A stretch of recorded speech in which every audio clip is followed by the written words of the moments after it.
Gaming with Fox here, back with another video, and I'm gonna just be building a random builds.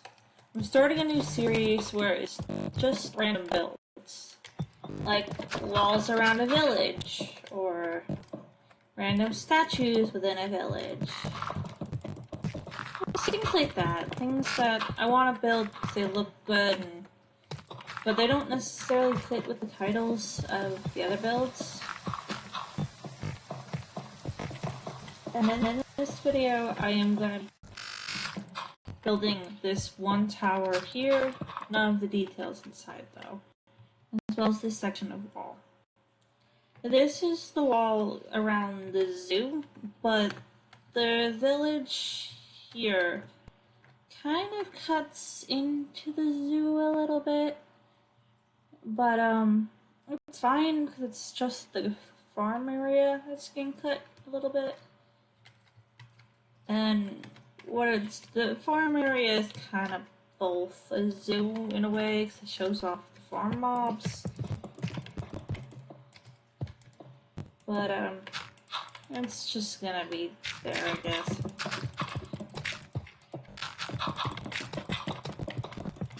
The wall is honestly just so that I can get a good idea on where the zoo boundaries are gonna be. So it'll look cool. It's gonna stay up. It's gonna be something that's gonna look neat. But this area is gonna be a farm slash petting zoo. It's gonna be both. So it's fine if it's within the zoo walls. Probably just gonna build like a welcome to farm and then a smaller wall around the farm. So it gives a good idea of when the village roads are heading towards the farm. Because that village there does have street signs, and I'm just gonna add another street sign that says zoo approaching or farm approaching.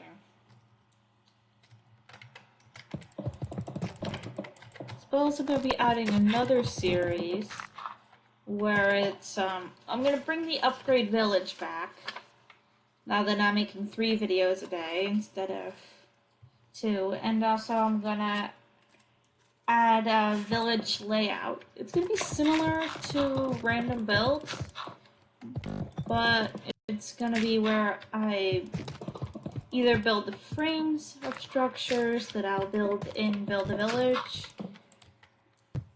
or it's gonna be the roads around said village. Suppose it's gonna be like small villages. Not the main big one, but smaller ones. So when I need inspiration for the big one, I can just build in a small village.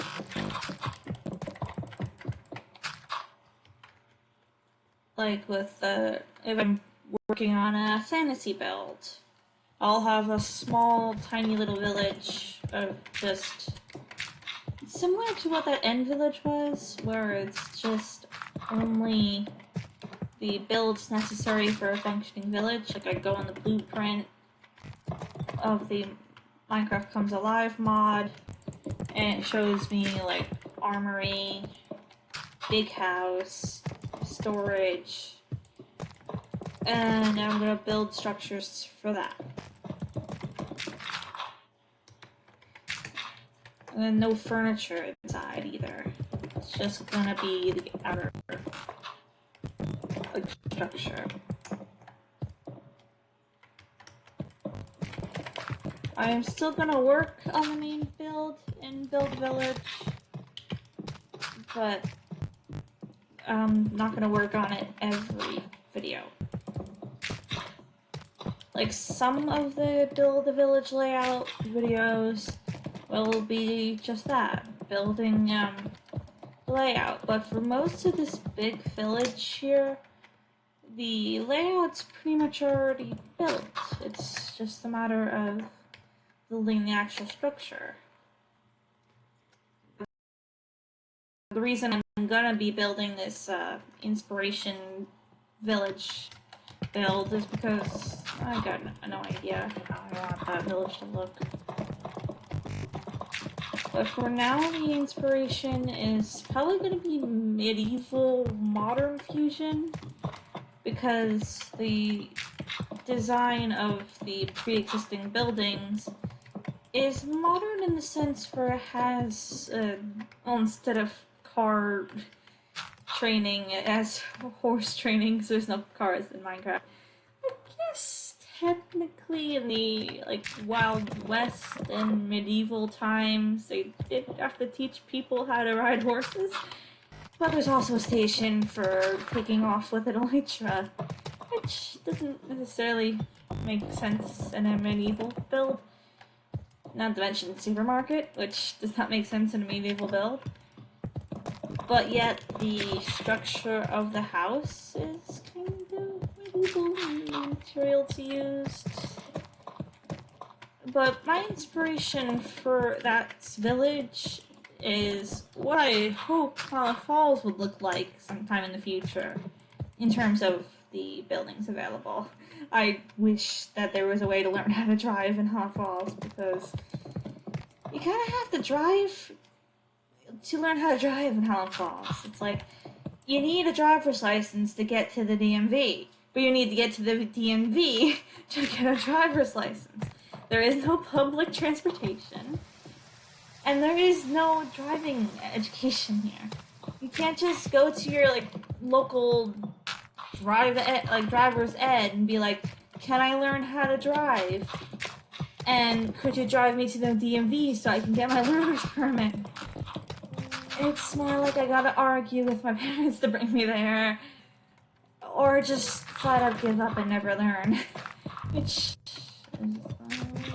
I'm not a fighter, so I gave up. I still wish I could learn to drive. But I don't want to have to do the driving ed course online.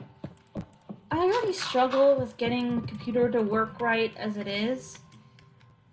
If I had to go online and do the entire drive, I don't know how many pages the course would be, but it would be way too many for me to do on my own. I mean, I'm dyslexic, so reading is really difficult. I can still read. It's just, it's like headache, migraine inducing. Imagine doing that by yourself in front of a computer screen, which the light makes it even worse.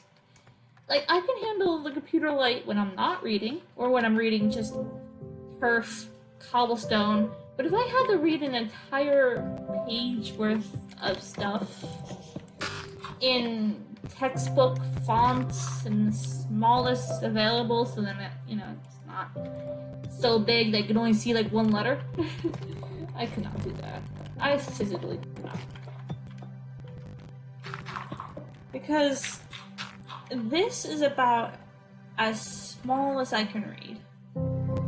And even then, it's only if it's one line long. If I had to read multiple lines in this size, it would look like all the words are smooshed together on one line. Because I would see turf, cobblestone, stone, andesite, polished diorite, gravel.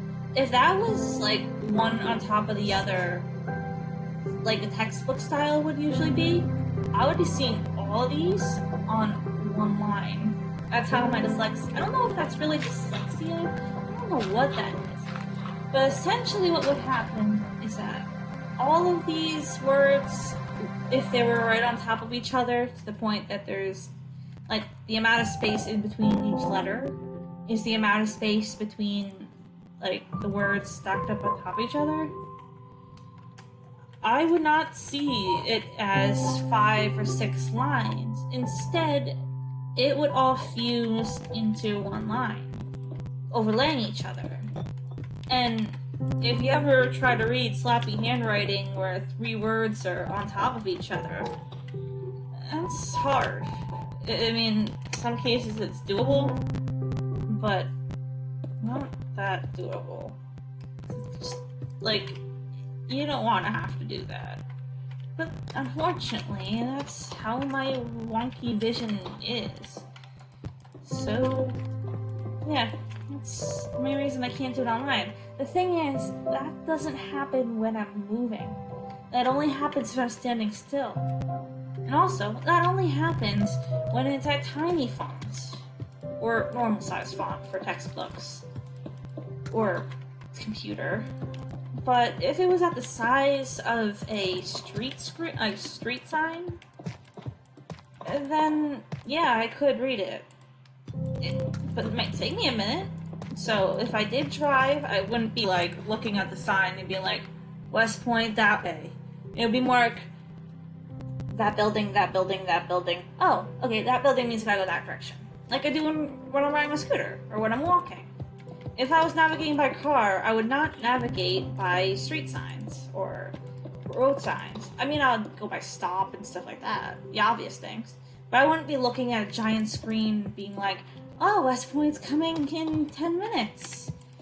I'd be like, more like, okay, that tree is the one I see every time I go to West Point. I know I'm close.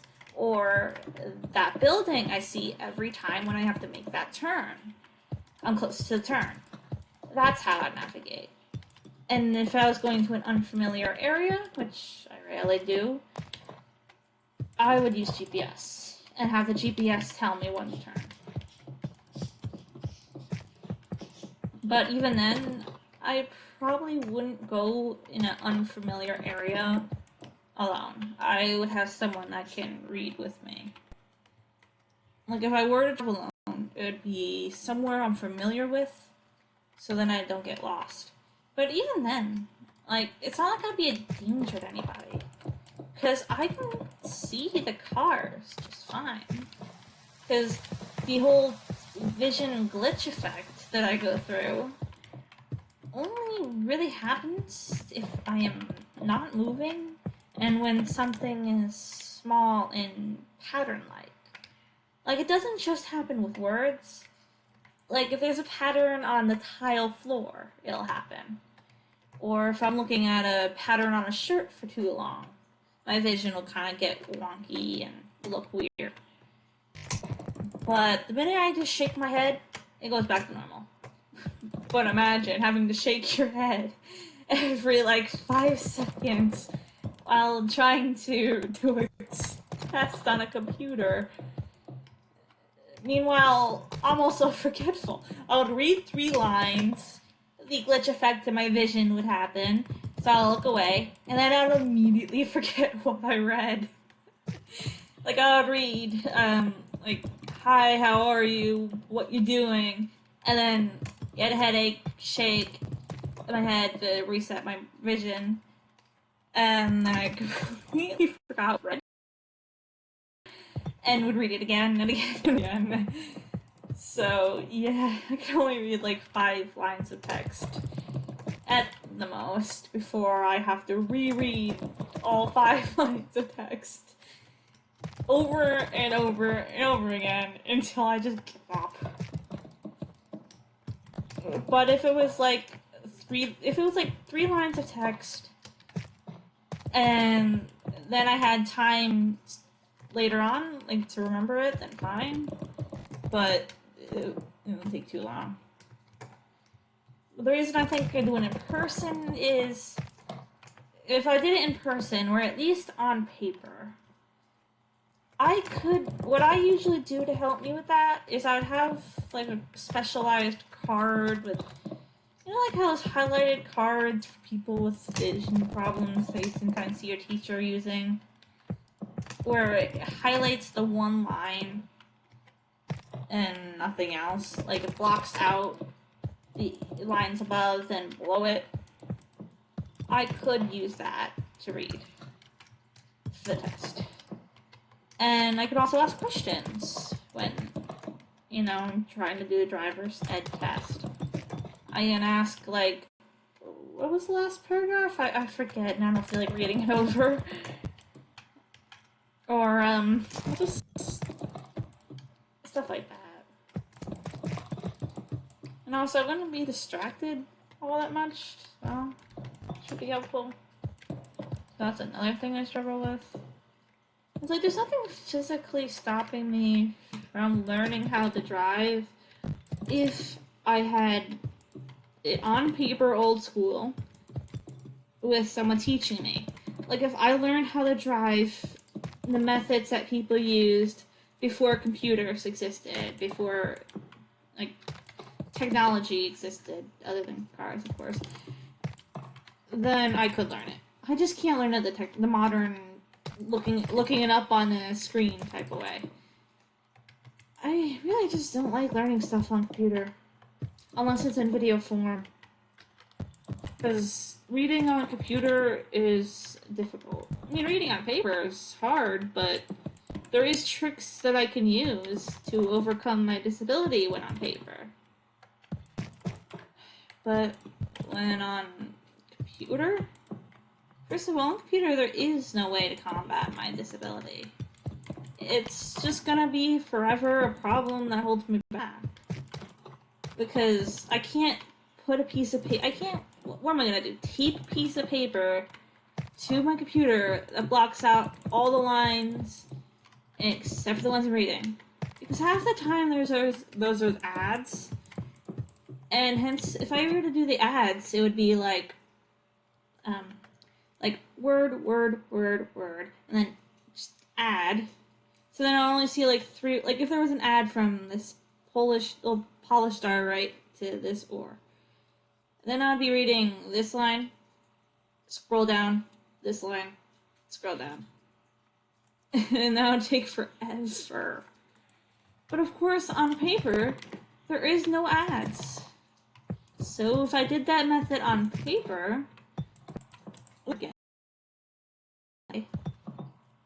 but I could just move the block that's stopping me from seeing the other things in an angle where it doesn't where it doesn't cover up the picture. Or just soldier through it if there are pictures. And even then, pictures would probably be important for a test anyway. So, if it's on a test anyway. If there are pictures on a test, it would be important to the test. So there'd be no need to cover it up in the begin with. And yeah. There's just so many things that hold you back when you're forced to learn a way that you physically can't learn in that manner. I really don't know what the disability that does that really is. The thing is, that doesn't affect me mentally. I think it's more of a biological disorder. Like, it's not necessarily mental in the sense where it makes me behave differently. It's more like neurological. Because when I see the glitch effect in that way, I don't behave any different other than mild confusion and frustration. But you can imagine if words are blending in and moving on the page and then overlapping each other, and you're trying to read those words and you're like, stay still so I could read you. You can imagine that would be frustrating. But there is no other, like, mental change. It's not like bipolar where you go angry for absolutely no given reason. And it's also not like depression where you're depressed and you don't know why. It's just frustration, to put it plainly. It's their brain's not working right, and you're aware of it. It's like you're trying to find a way around it. You're fully aware that your brain's glitching. Glitch effect.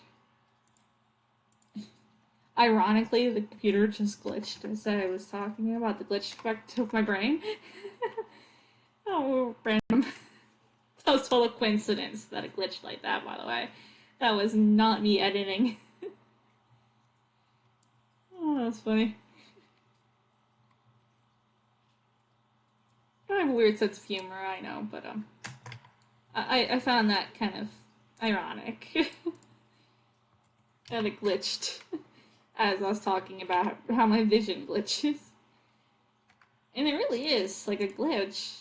But the only thing is, I know it's in my brain because that happens when I am reading on physical paper. If it was just happening when I'm reading on computer, I would think my computer's glitching. But physical papers don't glitch. And they certainly don't move. I have the mental awareness to know that that's not normal. But, especially when it's happening, like when I do have that visual glitch, I know full well that's not normal. Like, I am fully aware that there's something up. It's not like other mental disabilities where you're not aware that that's not normal. And that you think that that's how everyone sees. I know most disorders like that nature is just because no one tells you. Like for the longest time I believed that's how everyone saw, and that I was the only one struggling to learn how to read. But after a while of talking about it and telling people why I was struggling, eventually they voiced and like, that's not normal. No wonder why you have so much issues with reading. And it wasn't like I felt like that was normal. Like, it was just, I knew that something was wrong. I knew that was what was stopping me from reading. And it took someone, like, finally understanding what I was trying to say to realize that that's not how everyone sees the world. And it sucks. That's just something I'm gonna have to live with, unfortunately. I don't think or medicine for it because I think doctors would have given it to me by now. I mean, I'm 21 and I've had this issue ever since I was in preschool. Maybe even before that. That was just the first time I was given the option to read. Like, as long as I was old enough to comprehend a book and be told to read it, that's how my vision's been acting out. It was only recently that my vision started actually getting blurry. But, that's probably a whole other problem. I mean, I was told by eye doctors I had stigmatism. I've gotten glasses from those same eye doctors that said I had astigmatism. And they didn't, like, they improved the blurriness, but they didn't improve the vision weirdness. Like, I don't understand. And also, well, that same eye doctor, I told them that, like, when they're doing the test to see which lenses work, I said, like, this lens is the clearest I've ever seen, but yet gave no comment on the other lenses. They gave me a different lens. Like, you would think that if a patient's like, wow, I haven't seen this clearly in, like, ever, you would be like, okay, this lens is what you need. No. They gave me the second best. And it wasn't nearly as great. I mean, it was better than my old ones, but it wasn't as good as the one that I said was good. I get that. At first I thought they were just like, okay, let's see if any of the others are better. But none of the others were better.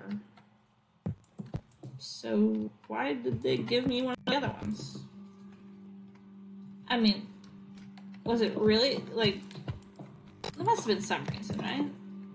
Either they didn't think I knew what clearness really was, but then why would they even ask me if they didn't think that I could tell if it was clear or not? And also, why did they tell me it was astigmatism, but not actually treat it? I mean, if they did, and this weird vision problem is something else entirely, then okay. But if there was glasses that were for astigmatism and blurriness, then maybe that's why, because when they're doing the glasses, they weren't testing for astigmatism. it was a completely different doctor that tested for the stigmatism. But that doctor gave me new prescriptions too. Once it, I don't know. I didn't look at the prescription. For the longest time, I didn't even know I had the right to even ask for it. I always thought that I had to get my glasses there at the place, and until I had to go for an emergency appointment because my vision was getting really bad. To what point my insurance couldn't cover a visit. That place didn't have glasses available, so you had to go to a different. And that's the only time I physically got my prescriptions. But I didn't bother to read it. I literally just took it. It was in the envelope. And me not wanting to deal with whatever potential argument could have happened if I opened the envelope. Like, I thought that doctors would yell at you if you saw your prescriptions. Because anytime I was just like, can we, browse at a different store? I mean, these classes don't really look to be the ones I want.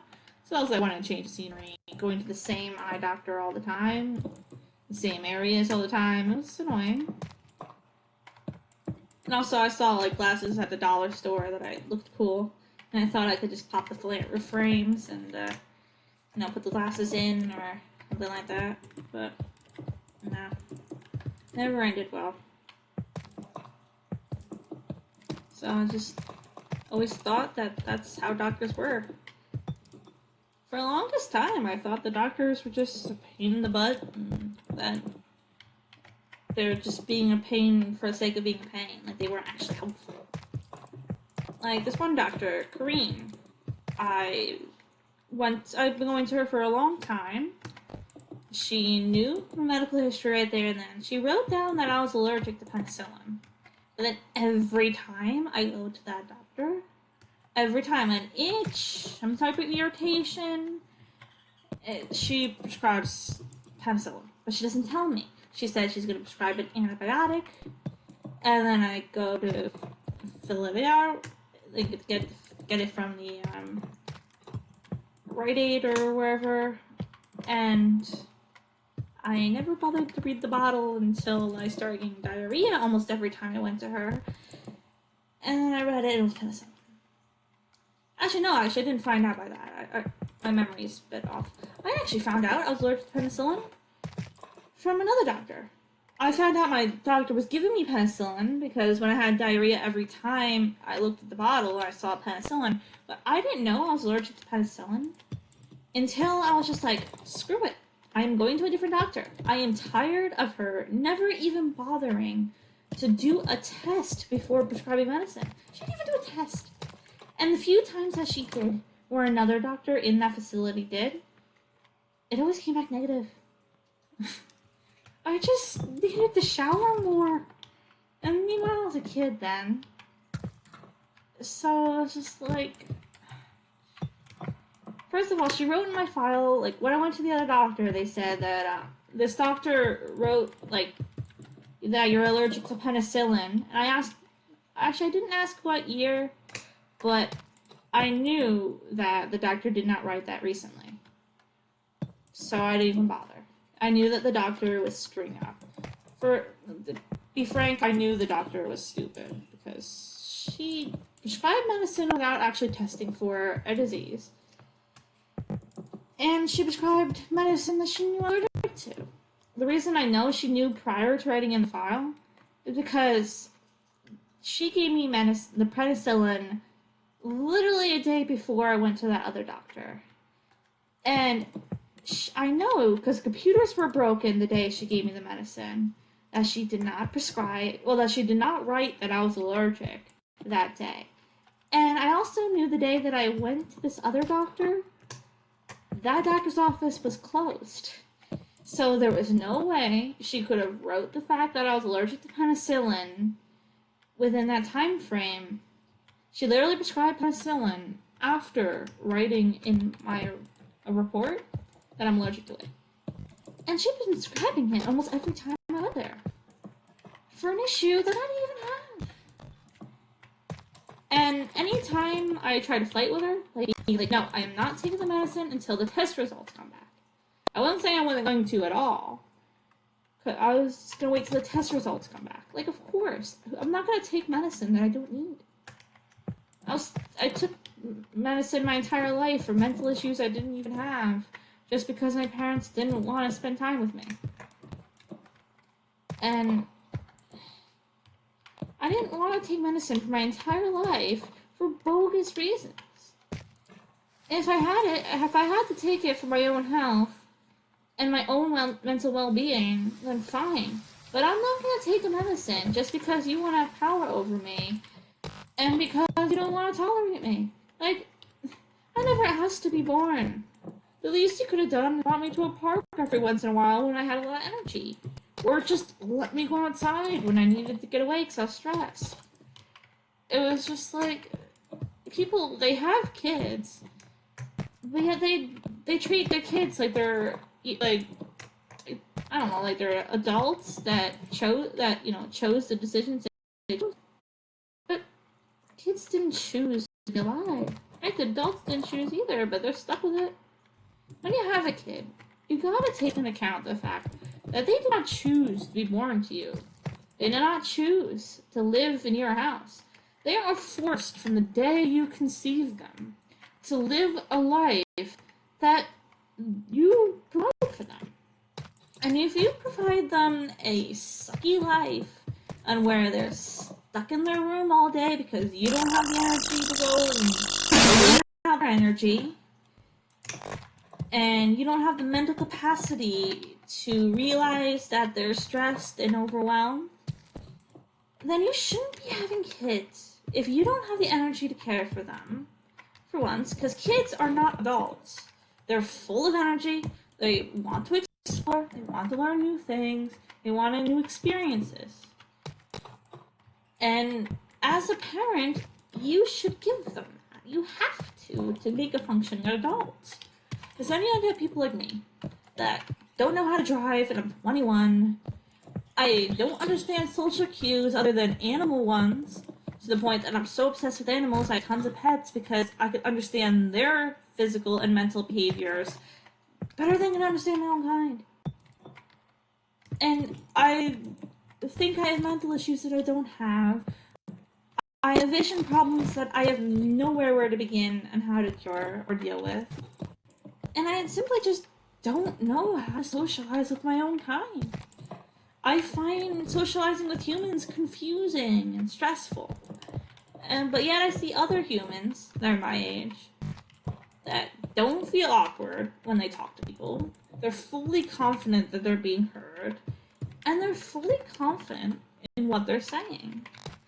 And they also truly understand what others are saying, too. Like, when my friend was in a school where they would talk to each other, there would be no tension, there'd be no fidgeting.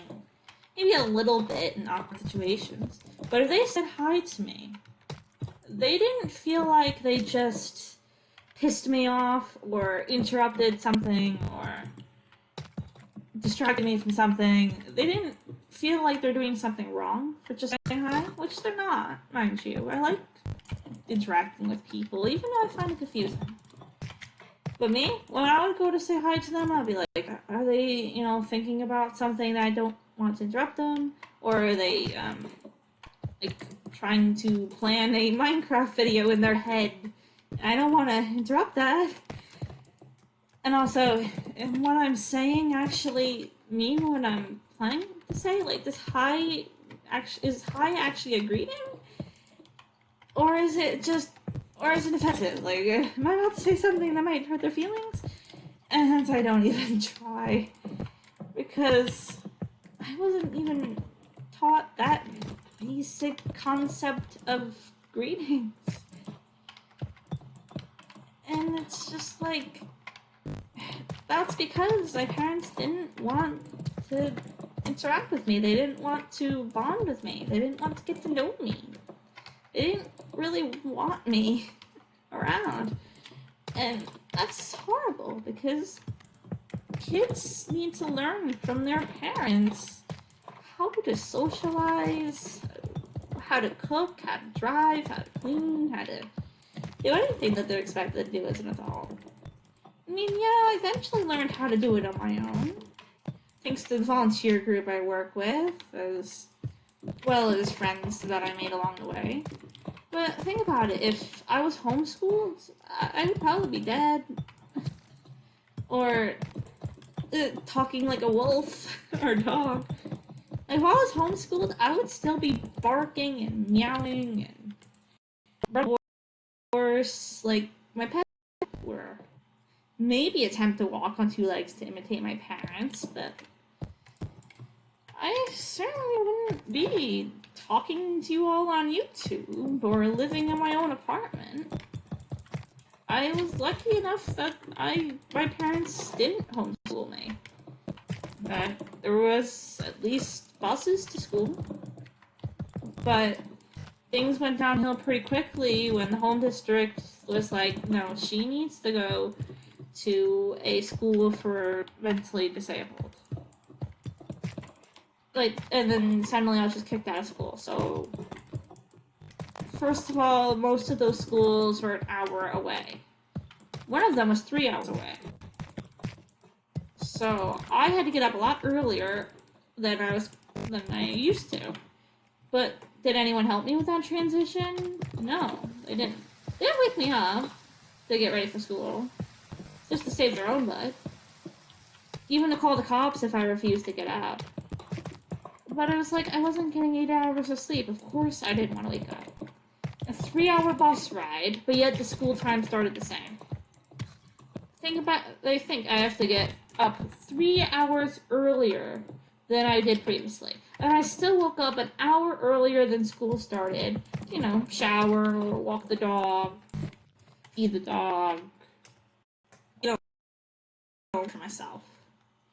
So I was still waking up an hour before school when I was going to the home district, one that was 2 minutes away. And then suddenly I had to wake up 3 hours before school started. Well, no, 4 hours.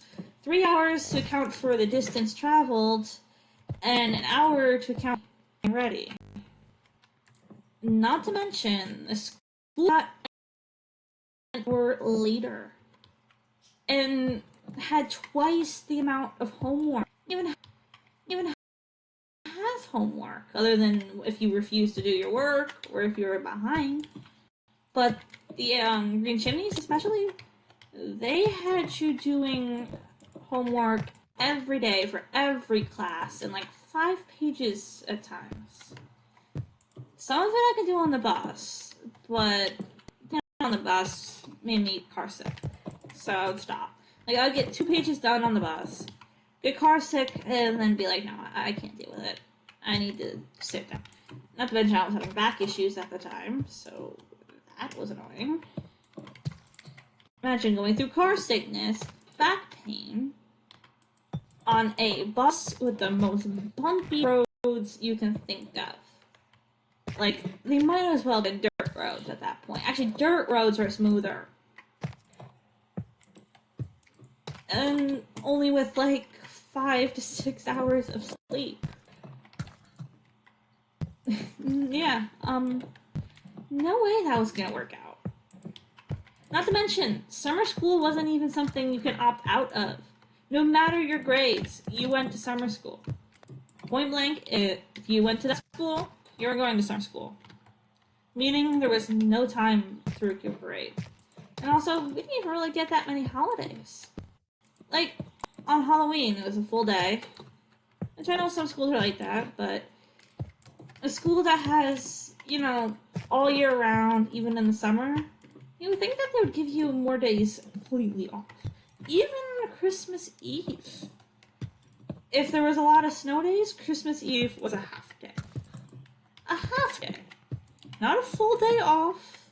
Not 3 days off before Christmas, like some schools.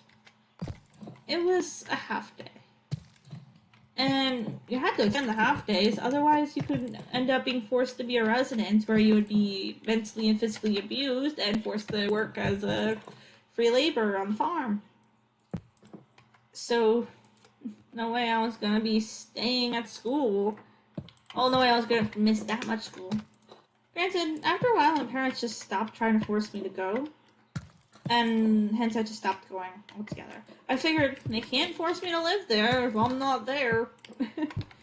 So I just refused to go after a while.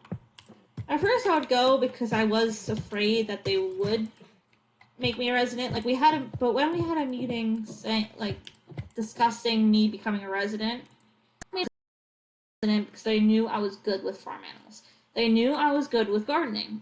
It wasn't because of bad behavior, because every time they threatened for me to be a resident because I was falling asleep, or because I was late, or because I didn't show because I missed the bus,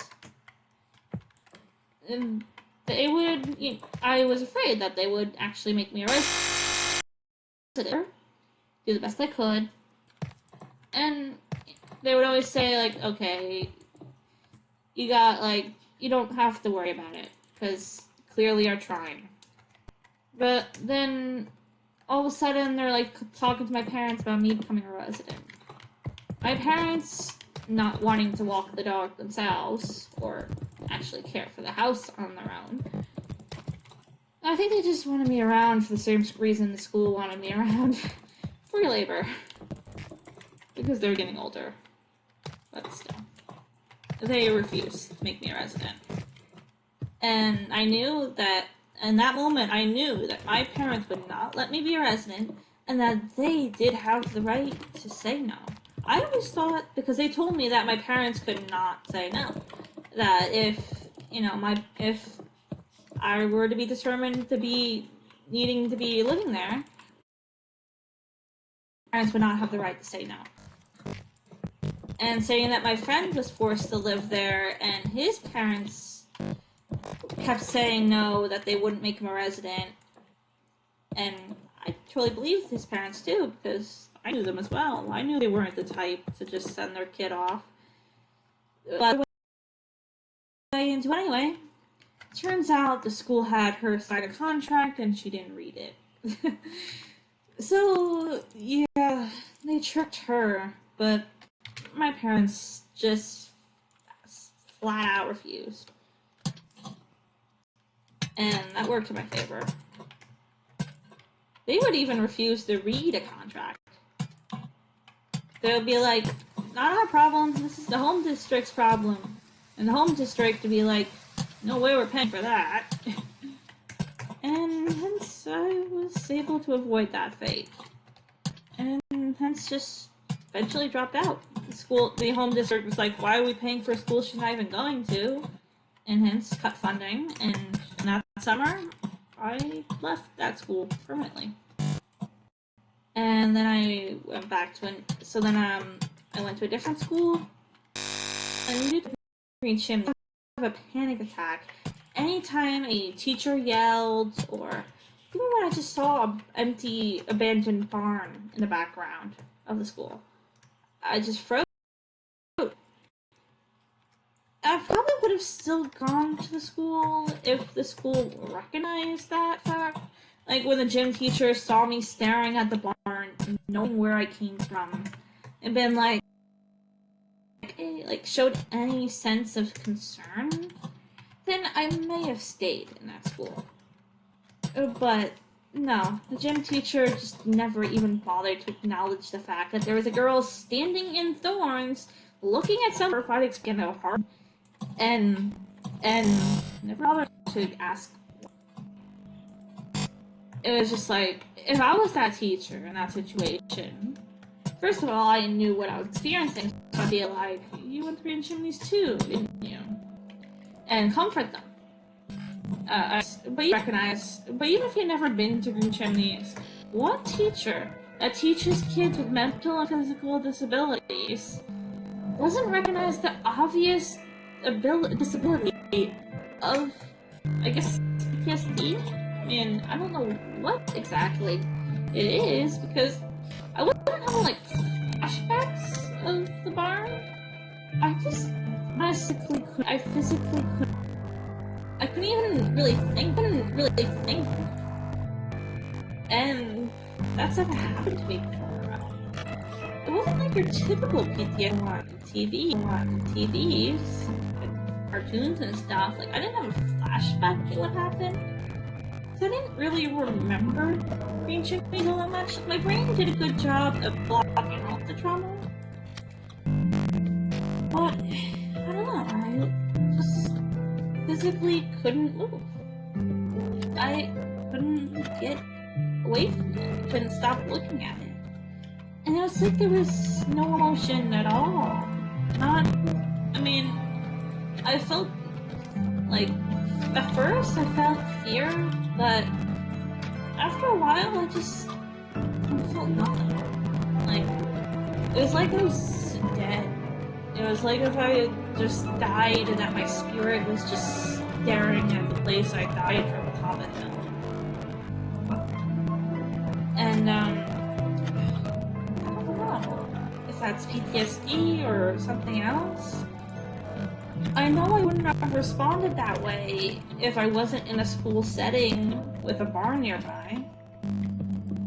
Because I've gone to my old school for like concerts or to see my cousin or something, and I never responded that way. And I've also been to barns, riding horses and having fun. And I've never responded that way. So I know it has to be a combination of the two that caused that reaction. But I don't know why I even had that reaction. I wasn't in any danger. I was in a completely different school.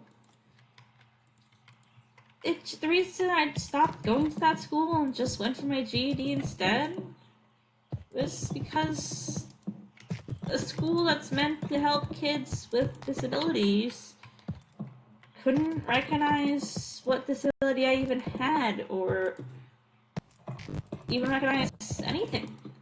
They had no sense of empathy. And that's what led to Green Chimneys abusing kids. They never made sure that the teachers had empathy. They never made sure the teachers were even qualified to work with those type of kids. And I saw that happening at Goshen and Rosie's, and it was just like, it would be in Chimneys all over again. I might as well escape now before it gets worse. And I mean, also, the few things I actually liked at school, like, I didn't like the art teacher. The art teacher was without morals and literally had no artistic ability. So it was just like, I could teach this class better. And it was annoying that I could. Like, this teacher couldn't comprehend how I can even draw. She couldn't comprehend that I was even able to do it. And also, she couldn't even comprehend that I was in earshot of her saying that she had no artistic ability to another teacher. She literally said that right in front of me. But yeah, she had no mental capacity to realize that I heard her. And it was just like you are an art teacher. It's your job to teach us how to draw and how to paint and the history of art. Yeah, I know more. Why am I here? And the camera's frozen again. I don't know how much of this is gonna be heard. And also, the funny thing too, I was given the option to prove that I was better than her. Had me do a class that was meant for the college classes that she did it better than. Oh, and